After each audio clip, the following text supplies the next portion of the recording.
श्री परमात्मने नमः। श्रीमद् भगवत गीता के 13वें अध्याय का महात्म्य। श्री महादेव जी कहते हैं, पार्वती अब 13वें अध्याय की अगाध महिमा का वर्णन सुनो। उसको सुनने से तुम बहुत प्रसन्न होगी। दक्षिण दिशा में तुंगभद्रा नामक एक बहुत बड़ी नदी है। उसके किनारे हरिहरपुर नामक रमणीय नगर बसा हुआ है। वहाँ हरिहर नाम से साक्षात भगवान शिव जी विराजमान हैं, जिनके दर्शन मात्र से परम कल्याण की प्राप्ति होती है। हरिहरपुर में हरि दीक्षित नामक एक क्षत्रिय ब्राह्मण रहते थे, जो तपस्या और स्वाध्याय में संलग्न तथा वेदों के पारगामी विद्वान थे। जिनकी एक स्त्री थी जिसे लोग दुराचारा कहकर पुकारते थे। इसके नाम के अनुसार ही उसके कर्म भी थे। वह सदा पति को कुवाच्य कहती थी। उसने कभी भी पति के साथ शयन नहीं किया। पति से संबंध रखने वाले जितने लोग घर पर आते थे, उन सबको डांट बताती और स्वयं कामोन्मत्त होकर निरंतर व्याभिचारियों के साथ रमण किया करती थी। एक दिन नगर को इधर उधर आते जाते हुए पुरवासियों से भरा देख उसने निर्जन एवं दुर्गम वन में अपने लिए संकेत स्थल बना लिया था। एक समय रात में किसी कामी को ना पाकर वह घर के किवाड़ खोलकर नगर से बाहर संकेत स्थान पर चली गई। उस समय उसका चित्त काम से मोहित हो रहा था। वह एक एक कुंज में तथा प्रत्येक वृक्ष के नीचे जा जाकर किसी प्रियतम की खोज करने लगी, किंतु उन सभी स्थानों पर उसका परिश्रम व्यर्थ गया, किंतु उसे प्रियतम का दर्शन नहीं हुआ। तब वह वन में नाना प्रकार की बातें कहकर विलाप करने लगी। चारों दिशाओं में घूम घूम कर वियोग जनित विलाप करती हुई उस स्त्री की आवाज़ सुनकर कोई सोया हुआ बाघ जाग उठा और उछलकर उसी स्थान पर पहुंचा जहां वह रो रही थी। उधर वह भी उसे आती देख किसी प्रेमी की आशंका से उसके सामने खड़ी होने के लिए ओट से बाहर निकल आई।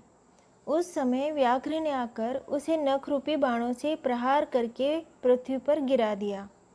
इस अवस्था में भी वह कठोर वाणी में चिल्लाती हुई पूछ बैठी, अरे बाघ, तो किस लिए मुझे मारने को यहाँ आया है? पहले इन सारी बातों को बता दे, फिर मुझे मारना। उसकी यह बात सुनकर प्रचंड पराक्रमी व्याघ्र क्षण भर के लिए उसे अपना ग्रास बनाने से रुक गया और हंसता हुआ सा बोला, दक्षिण देश में मलापहा नामक एक नदी है। उसके तट पर मुनिपर्णा नगरी बसी हुई है।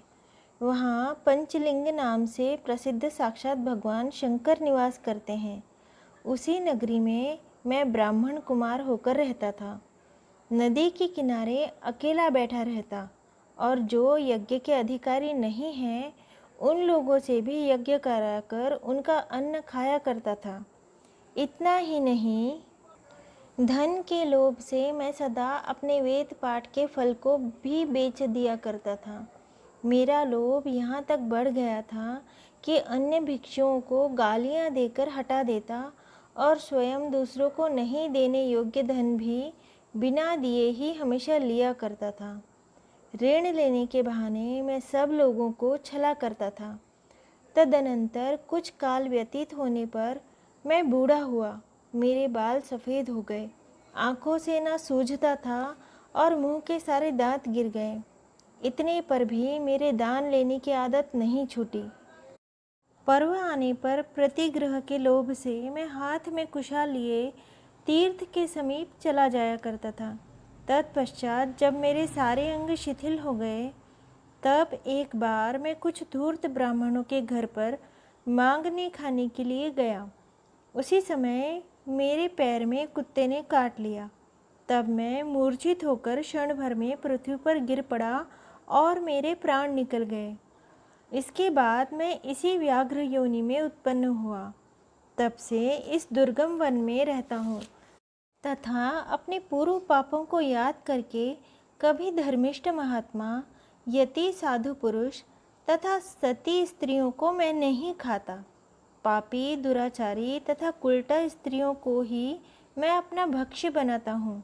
अतः कुल्टा होने के कारण तो अवश्य ही मेरा ग्रास बनेगी। यूं कहकर वह अपने कठोर नखों से उसके शरीर के टुकड़े टुकड़े करके खा गया। इसके बाद यमराज के दूत उस पापिनी को संयमनीपुरी नगरी में ले गए। वहाँ यमराज की आज्ञा से उन्होंने अनेक बार उसे विष्ठा, मूत्र और रक्त से भरे हुए भयानक कुंडों में गिराया। करोड़ों कल्पों तक उसमें रखने के बाद उसे वहाँ से ले आकर 100 मनवंतरों तक रौरव नरक में रखा। फिर चारों ओर मुख करके दीन भाव से रोती हुई उस पापिनी को वहाँ से खींचकर दहनानन नामक नरक में गिराया। उस समय उसके केश खुले हुए थे और शरीर भयानक दिखाई देता था। इस प्रकार घोर नरक यातना भोग चुकने पर वह महापापिनी इस लोक में आकर चांडाल योनि में उत्पन्न हुई। चांडाल के घर में भी प्रतिदिन बढ़ती हुई वह पूर्व जन्म के अभ्यास से पूर्ववत पापों में प्रवृत्त रही। फिर उसे कोढ़ और राज्य क्षमा का रोग हो गया। नेत्रों में भी पीड़ा होने लगी। फिर कुछ काल के पश्चात वह पुनः अपने निवास स्थान हरिहरपुर को गई, जहाँ भगवान शिव के अंतःपुर की स्वामिनी जम्भका देवी विराजमान है। वहाँ उसने वासुदेव नामक एक पवित्र ब्राह्मण का दर्शन किया, जो निरंतर गीता के 13वें अध्याय का पाठ करता था। उसके मुख से गीता का पाठ सुनते ही वह चांडाल शरीर से मुक्त हो गई और दिव्य देह धारण करके स्वर्गलोक को चली गई।